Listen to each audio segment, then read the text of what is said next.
Hi, everyone. This is Corey Doggs of Action Coach Business Coaching. I'm excited to have Tim Oleszczuk of TKO Miller with us today. Tim is the managing director at TKO Miller, and he specializes in middle market mergers and acquisitions with an emphasis on advising family and founder-held companies during the business sale process. Tim brings strong leadership and extensive knowledge to an underserved market and national and Midwestern middle market transactions. He's advised on transactions totaling approximately $3 billion in aggregate value over the course of his career. And prior to co-founding TKO Miller, he was a managing director and general counsel at Grace Matthews, a leading Milwaukee-based boutique investment bank. And during that time, he focused primarily on the manufacturing and industrial services sector. And while he was at Grace Matthews, he completed nearly 20 deals for Safway, one of the largest scaffolding companies in the United States, and established himself as one of the premier deal makers within the scaffolding and industrial service industries. Prior to that, he was a shareholder at Gottfried and Kahn. During that time, he and his team focused on mergers and acquisitions, corporate finance, and insurance law. He also founded and helped lead Silicon Pastures, a network of Midwestern angel investors and strategic partners. And they focus on providing capital and other services to early stage companies with the potential for significant or rapid growth. He has a BBA and MBA, both summa cum laude, in finance and risk management from the University of Wisconsin-Madison, and also received his Juris Doctorate from the University of Michigan. We'll learn more about TKO Miller and what they do shortly. But with that, I'm happy to have Tim on the show today. Hello, Tim. Hello, excited to be here. From that, All right. that it sounded like I studied all the time, but trust me, I had a lot of fun as well in college. All right, good. Got to strike that balance, even in business, right? It's got to have some 100%. fun too. 100%. Okay. Before I start asking a few questions, there's three things I wanted to share. First, something unique about Tim. He is the youngest of 18 children. 18. That's right. That's right. And so how did you fight for dinner there? Well, the good news was we only had 14 living at home at any one time. Oh, okay, that's all. So yeah. So I always laugh when you make your kids when you say you're not leaving the table until you eat that. At our table, the minute you pause, there was a fork coming over to grab that pork chop. So it was never a question of whether you were going to clean your plate. Someone was going to clean it for you. Right. But we didn't make a lot of money, but we raised our own beef cows. We raised corn. We raised cucumbers. I will tell you the worst job in the world is picking a cucumber. So you crawl in the dirt, you pick this sharp thing, it shoots super glue on your fingers, and by the time you get to the other end, you're sure you're going to study hard in school, so you never have to do that again. So, Right. um, And then Tim's favorite downtime activity is traveling, attending Wisconsin Badger football games, and Michigan Wolverine football games. And don't worry, I already asked him when they play each other, he cheers for the Badgers. So that's for right. those of you wondering. And then something he's most proud of is starting TKO Miller and building what TKO Miller is today. So, Yep. all right, first question for you, Tim. Tell us, you already shared a little bit, but tell us a little bit more about your personal story. Like, where were you born and raised, and kind of your personal journey? Well, I was born and raised up in Wausau, so it was a great place to grow up. Unfortunately, the 18 kids has a little story behind it. My dad passed away when I was 7, and we had 5 kids, and my mom decided to remarry a gentleman that had 13 of his own, and we had 18 again, 14 only in the house at one time, but we built a house with 7 bedrooms, 2 laundry rooms. So I was doing my laundry since I was about 8 years old. Um, Lived on a farm, grew a lot of our own food because my parents didn't make a lot of money. One thing that was instilled in me very early is study hard, so didn't have to do jobs like that. Always wanted to be an attorney. but got a business degree as an undergrad because my mom said if that law thing doesn't work out, you always have something to fall back on. And I got my undergrad in finance and insurance. Was able to get an MBA in insurance. Worked for the insurance commissioner. Taught a class in the business school at the University of Wisconsin. Was fortunate enough to write a paper with a couple of my professors, and then went on to law school at the University of Michigan, and was lucky enough to practice with a great law firm in Milwaukee called Godfrey and Kahn for 10 years before getting into investment banking. All right. Thank you. Now, let's talk a little bit about TKO Miller. Yeah. I already kind of shared your professional journey in the intro, Yeah. but can you tell a little bit more about what led you to that? And then what made you decide to start TKO Miller? Well, TKO Miller is a middle market investment bank, and it's a fancy word for basically helping people sell their businesses. And, especially in Wisconsin, I think investment banking or helping people sell their businesses, really was late to the party. And, we saw a lot of founder and family held businesses, work their whole lives, work many generations in building value in their businesses. And it would come time to monetize that or sell their businesses. And they get a tap on the shoulder from a strategic or a financial buyer, and they'd listen, and we'd make jokes. They'd get a tap from somebody that would wear blue jeans or, wear boots and look like one of them. And, they would sell their business for, woefully under what their business was worth. Mm-hmm. And they just didn't know any better.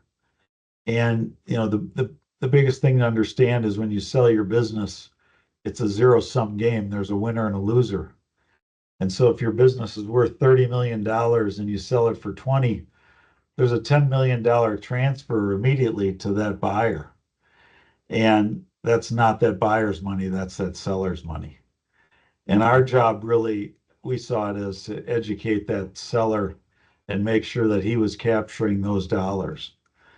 And so, we started TKO Miller with the thought of, let's make sure we're educating sellers, founder and family held businesses.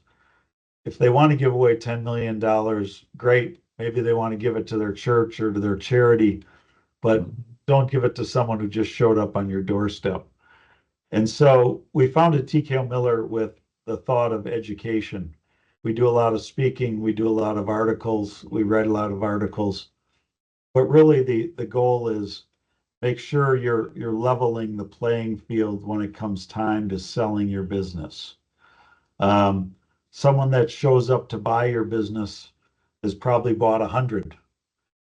You're going to sell one. If you think about it, the field's really tilted in their favor. And what we do as investment bankers is take our 100 that we've sold and match them against their 100 that they've bought, and we level that playing field. And that's really what the principle of what TKO Miller is founded on. And we've been able to reach many founder and family held businesses in Wisconsin and beyond, and make sure that they're capturing their rightful dollars. Well, that's great. And you only have one chance to sell that business, right? So if the field's tilted against you, like you've shared, there's no going back. It's a one-time opportunity. Yeah. And there's the challenge is, there's so much misinformation. People, get their information, from their friends at the club, maybe their lawyer, maybe their accountant. Every situation is different. People ask me at a cocktail party, they'll give me 2 sentences of background. They'll say, what's my business worth? Right. And the factors that go in are many factors. And hopefully I'm not giving them an answer at that time, but usually with some historical financial information and with 10 or 15 minutes of Q&A back and forth, I can give them a pretty good read. And most times they're surprised. And a lot of times when they bring me an offer that they've gotten from what we call as a tap on the shoulder or an unsolicited offer, a lot of times they can do better. We're also not the guys that every time we see an offer say that we can do better. Sometimes they get a pretty good offer, but the lack of information that they get and the way they think about how businesses are valued is often incorrect, and they think they're getting a great deal, and of course, many times they're not. All right, leadership. It's a huge component to all of our lives, professionally and personally, and there's different styles. Yep. How would you describe your leadership style? Well, that's a great question. My leadership style is, first of all, I try to lead by example. I try to make sure people are watching the way I lead. And then I would lead by the way I would describe it as, I'm going to take you a little bit off the dock, not too far. I'm going to toss you in the water and see if you can swim. I'm going to be right there, but I'm a big believer in letting you make some mistakes and letting you learn on your own. I found that in a lot of my subordinates, they don't always do it my way. They've got their own style. It's not my way. And if they try to do it my way, it's usually not going to work. Right. They've got to develop their own style, and they're pretty good at looking at my other two partners, the way they do it, and building their own style. I've also found the first couple of times they do it, they're not always successful. And I don't say I told you so, and I don't scold them. I try and teach them on that. And, so we're going to lose some, but they're also going to be better leaders themselves. And the sooner I can teach them to be leaders, frankly, it's better for me than I can step Right. aside. But their careers become more enriching for them. It becomes a better place for them to work here. And my goal is just to get out of their way. I'm not in the weeds. Most of the time I say, do you need me at that meeting? A lot of times it's no. When it is yes, then I'm there. But I think it's best for the client too. They're getting the best of both worlds. They're getting a skilled underling, and they're still getting the experience of that I have as well. But so I would describe my leadership skills that way. Okay. You already shared a bit about what you all do, but tell us a little bit more about, like, who's your ideal client, your target market. You said family and founder-owned businesses, Yeah. certain industries. Just talk a little bit more about that. Yeah, so founder and family-held businesses. So we don't sell a lot for private equity or financial buyers. We're dealing with families generally. Generally their first sale. We're looking for situations where we can add value. And that sounds silly, but there are some businesses. I'll pick on metal benders, for example. Metal benders, kind of no matter what I do, the valuation range is going to be very tight. Okay. So if I run a great process and bring a bunch of buyers and it comes time to open up the bids, the range of bids is going to be very small. Mhm. And they're going to look at me and they're going to say, well, why did I pay you? Mhm. Where we're looking for is for the type of business where when I do a good job, maybe it's a multiple of 10 times their earnings.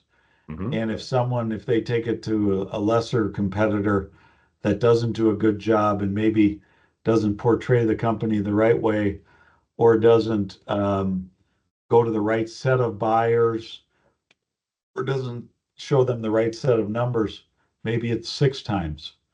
That's a big gap. Yeah.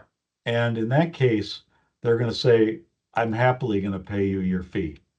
And those in almost every circumstance, when we have a client, those are the types of clients we're looking for. The industries can be very different. You mentioned I do industrial services, I do scaffolding, I do manufacturing, we do a lot in packaging, we do a lot in software. I'm trying to think of some of the things we're working on these days. We do a lot in value-added distribution. Many of the Wisconsin businesses you see on a daily basis, we do. Some of the tougher ones that we don't do, construction, restaurants, real estate, things again where the valuation metrics are a little tighter, where it's tougher to find buyers. We look where there's a bigger set of buyers as well. So when we run a process, it's more competitive, and when we get bids, there's going to be a bigger number of bids, so we can, play them off one against the other to push value. Right. So do you also represent buyers, or is it mostly just the seller side? No, we do. That's a good question. Occasionally we do. In a typical setting, we're probably 90% on the seller side. This is an uncommon year. We're probably 70% on the sell side and 30% on the buy side. And that'll happen in an area where we have specific expertise. And this year, it's happening in that industrial service and scaffolding space. Two instances. One, in the scaffolding space, we've got a very nice client in the mid-Atlantic region. They're looking to expand their footprint, east of the Mississippi. Because of our experience, when someone's looking to sell, we're often the first group they call. So we're very much on the pulse. So we're very helpful on the buy side. The other one is in the industrial service space, less on the scaffolding, more on the painting, insulation, coatings, things done within a heavy duty plant. Again, a long relationship I've had for 20 plus years. They've got a new owner. They're looking to aggressively put capital to work. And they've hired us to go around and make inquiries. So those are two examples where we're on the buy side. And it's kind of funny. They're just the opposite. When you're running a sell side, you want a lot of people, a lot of competitors, a lot of bidders. Mhm. When you're dealing on the buy side, you want to isolate that seller. And it seems it seems a little bit just on the opposite side, but Yeah. they're the process. It's just pulling the yin and the yang a little bit. Just different hats. That's right. It helps because it's funny when you're helping someone buy and you hear what the seller or the seller's banker saying, the words and the phrases and what they really mean. So it's helpful. Absolutely. So it helps in those situations. So size of deals, is there a deal that's, like a lower limit threshold for someone you would look at helping? And is there a high limit on that? Usually the high side is 100, 150. It depends. I would say the low side is 20, but that again will vary. If I can add value at 10, okay, that's okay. But again, can I add value? We had one 2 years ago, only 5 of revenue. He was making 3. A very neat business. He made prototypes in the packaging space, and we did very well for him. So it's hard to generalize. Certainly, if you're making more than 2 of EBITDA, would love to talk to you. Okay. I'll tell you if it is a good fit. I'll tell you if it's not, and if it's not, I'm not going to just send you on your way. I'll try to line you up with someone that it will fit with. But if you think about it, 2 of cash flow or 2 of EBITDA, it probably makes sense to have a call. Okay, great. That's helpful.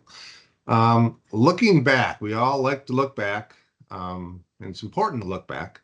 But is there anything you would do differently or change if you could go back to the beginning of your career? Yeah, I probably would have started my own firm a little earlier. Ah, I had good partners all along. Um, the fear is always that steady paycheck is always great.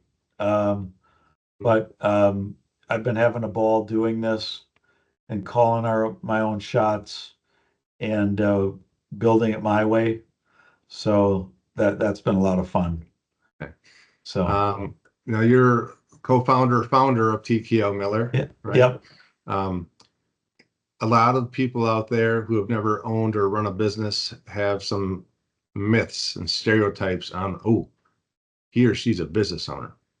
Yep. And anything you want to share to dispel any of those myths that are out there about owning or running a business? Boy, I'm not sure what they are. I mean, have a good business partner that you get along with. Hmm. Make sure you're communicating going in, so you're not learning on the fly. So Tammy Miller, Joe Freilich, and I have been together since the start. Tammy even together for the 15 years before that. Maybe we've had a crossword 3 times. Wow, so good partners, right? One was on, what we gave away as a Christmas present one year, so I don't know if that counts. But as long, at least when it comes to us, as long as there's logic and reason behind it, there are a lot of judgment calls, and they're not always going to turn out. So if there's logic behind it, okay, you got this one right. Maybe you didn't get this one. We bounce stuff off of each other a lot, so that helps. But as long as there's thoughtfulness behind it and you're not being reckless, it's going to work out for us. But know who you're getting. Obviously, the trustworthy, good character, high integrity, that should go without saying. But if you go in with those characteristics, I think you're going to be in a pretty good spot. Okay. What is one of the most interesting insights that you've learned or advice you've gotten recently that's worth sharing today? Insights and um, I just think get your young folks to grow up as quickly as they can, and trust them. Like I said, be there with the life preserver. Um, it's tough to watch them fail sometimes. Have you always Um, been that way? I have been, because that's the way they taught us at Godfrey and Kahn. Okay. It was always a goal to in what we called institutionalizing the client. It wasn't Joe's client, it was Godfrey and Kahn's client. We try to do that here. It's not Tim's client, it's TKO Miller's client. I'm always there if they want to call me, and I make sure my phone's always on. But if they can call the next person in line and get the question answered, great. If they need to talk to me, that's fine too. But they figure out pretty quickly that the next person's doing most of the work anyhow. Let's just call them directly.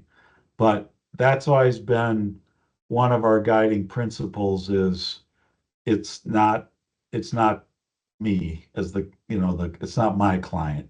They get the It's team, right? Then it's that's our just it's one our person. client.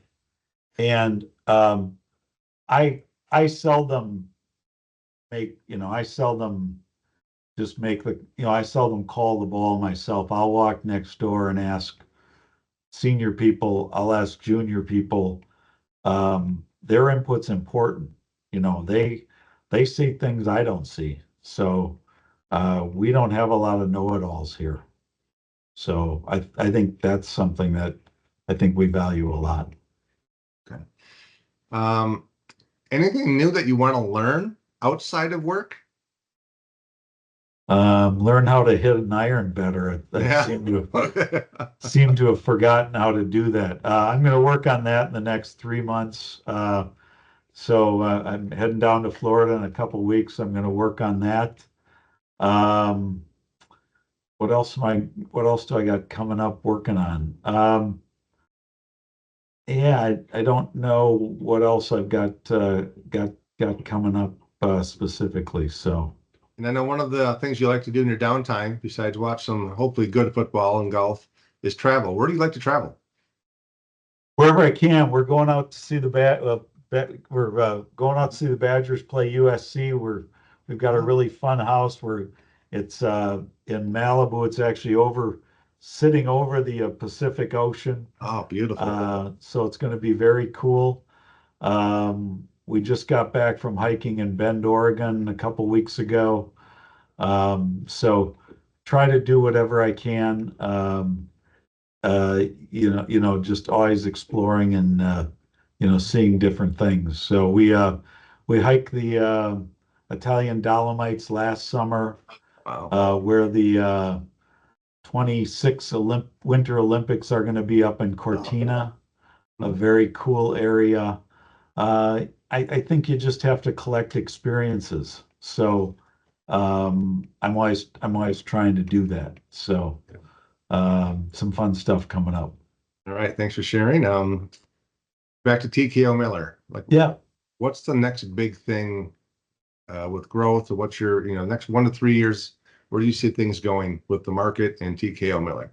Yeah, just getting some of the younger folks some more ownership. We've been doing that for a while, continuing to get them to buy a little more, continue to get them to act like owners.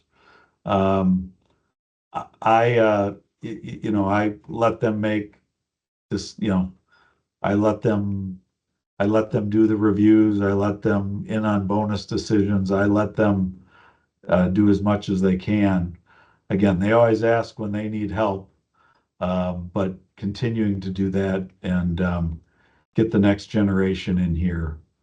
I'm still very active in the business generation side. I feel like I'm really just, a lot of my contemporaries are at the spot where they're selling their businesses, and I've been their, trusted advisors for 20, 30 years. So um, I think they still have a lot of faith that I'll be there to help them sell their business, which is good. Okay, on the flip side, what do you see as being the biggest hurdle or challenge in the next few years? Finding a couple more folks at that level. It seems like the mid-level, kind of the someone with like a 10 or 12 year, we're really strong there. We've got a couple at the 10 or 12 year level. Finding another person there would be great. Um, so we're always looking to find somebody there. That's the next big hurdle. Okay. Yeah. Last question before Yeah. we start wrapping up is what advice do you have for business owners who are trying to do it all on their own? Uh, I just had this discussion with a friend of mine who's doing that. The big advice is, you know, let you've hired talented people. They're talented. They're not going to do it your way. And you know, and you can give them some pointers, but don't turn them into you, because when they try to be you, it'll come across as disingenuous. And let them be themselves and swallow really hard. For example, we've lost two pitches that, I go home and I say, my ego says we would have won. Mhm. Okay, that cost us money. That's okay, but they've learned something from it and they'll win the next time. But you got to invest. That's an investment. They've got to lose some to win some. And it's got to be at some point, I can't be at every pitch. So they have to. And so I have to step off the dock sometime. And, I think it's going to be harder for him. And, I'm going to continue to beat him up, but, that's tough. And, let these guys succeed because they're going to be successful. All right. So that concludes my questioning. Yeah. But also, just to wrap up now, you've had an incredible journey and you're not done yet. And the impact you're having for these family and founder-owned businesses is pretty cool. Yeah. But now it's a chance to give you kind of a shout out to those that have helped you along your journey. And if you want to name names, go ahead. But otherwise, if you want to talk about, just shout out to some of the folks that have helped you or are helping you. Yeah, well, obviously, first is my wife. We just had our 35-year anniversary yesterday. Anyone that can spend 35 years, let alone 35 minutes with me, that's pretty cool.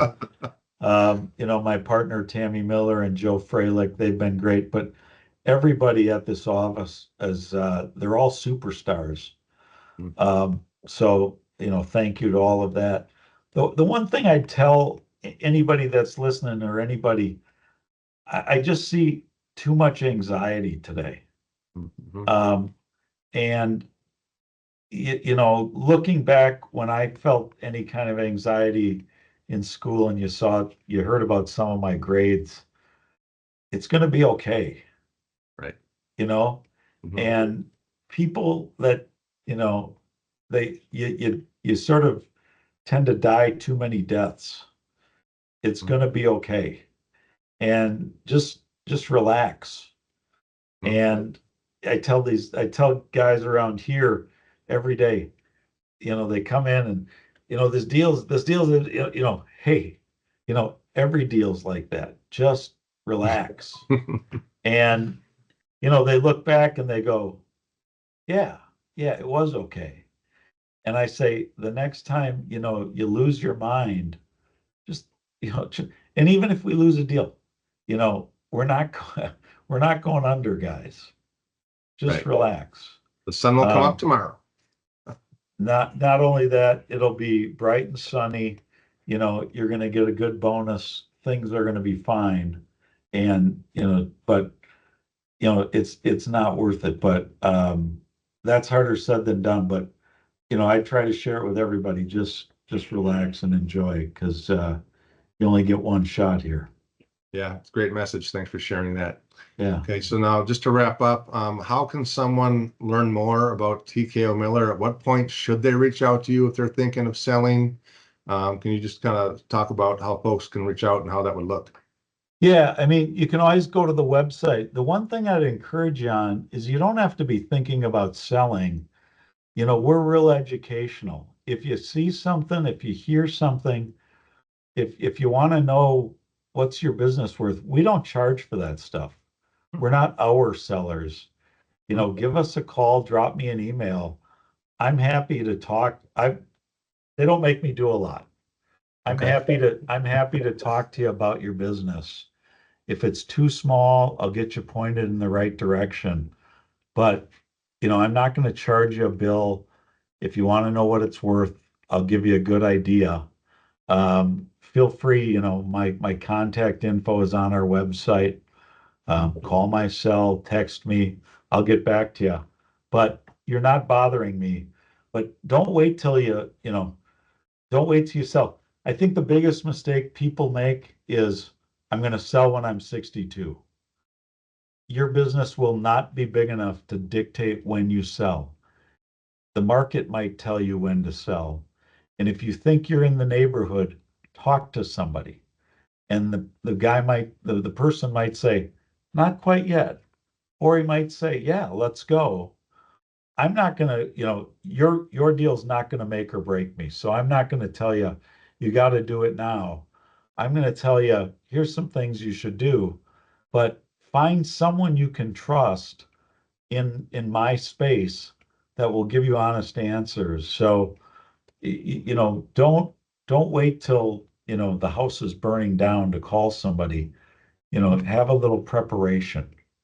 And don't, there's no dumb questions. And we have a lot of educational materials, but just call and ask or drop me an email, and I'd be happy to answer any questions you got. All right. Well, thank you for sharing your experiences, your journey, and your advice. So, we've got, we'll get this pushed out, and hopefully you get some traction from this with folks that want to learn more about what it looks like to sell their business. Yeah. Well, I appreciate you taking the time to spend some time with me today. All right. Thanks, Tim. You bet. Thanks.